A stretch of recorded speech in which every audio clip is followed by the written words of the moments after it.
এই মুহূর্তে সবচেয়ে বড় খবর, আমডাঙ্গায় ভয়াবহ গ্যাস গোডাউনে আগুন, সিলিন্ডার বিস্ফোরণ করে উড়ে গিয়ে পড়েছে। আতঙ্কিত এলাকাবাসী বাড়িঘর ছেড়ে নেমে পড়েছে রাস্তায়। আমডাঙ্গায় ভয়াবহ গ্যাস গোডাউনে ভয়াবহ আগুন, সিলিন্ডার বিস্ফোরণ করে উড়ে গেছে। আতঙ্কিত এলাকাবাসী বাড়িঘর ছেড়ে নেমে পড়েছে রাস্তায়। আমডাঙ্গায় উলুবেড়িয়া জাতীয় সড়কের ধারে গ্যাস ফ্যাক্টরিতে ভয়াবহ আগুন। সূত্রের খবর, ফ্যাক্টরিতে সিলিন্ডার বিস্ফোরণের কারণেই ছড়িয়ে পড়ে বিধ্বংসী আগুন। বিস্ফোরণে ক্ষতিগ্রস্ত হয়েছে ফ্যাক্টরির পার্শ্ববর্তী একটি বাড়িও। ঘটনাস্থলেই দমকলের একটি ইঞ্জিন। আগুন নিয়ন্ত্রণে এখনো আসেনি বলেই জানা গিয়েছে।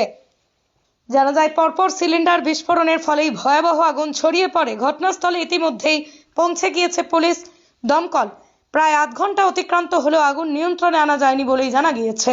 যুদ্ধকালীন পরিস্থিতিতে আগুন নিয়ন্ত্রণের চেষ্টা চালানো হচ্ছে। বাতাসের সাথে গ্যাস মিশে থাকতে পারে, বিপদ হয়ে যাবে। আপনারা দয়া করে একটু দূরে চলে যান, ফাঁকা ফাঁকা থাকুন।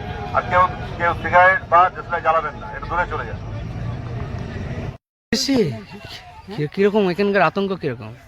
আতঙ্ক বলতে যে বাচ্চা কাচ্চালে আমরা মরবো ভয়ে এসে গেছে, আতঙ্ক হয়ে গেছি। এটা কি করি, ওখানে গিয়ে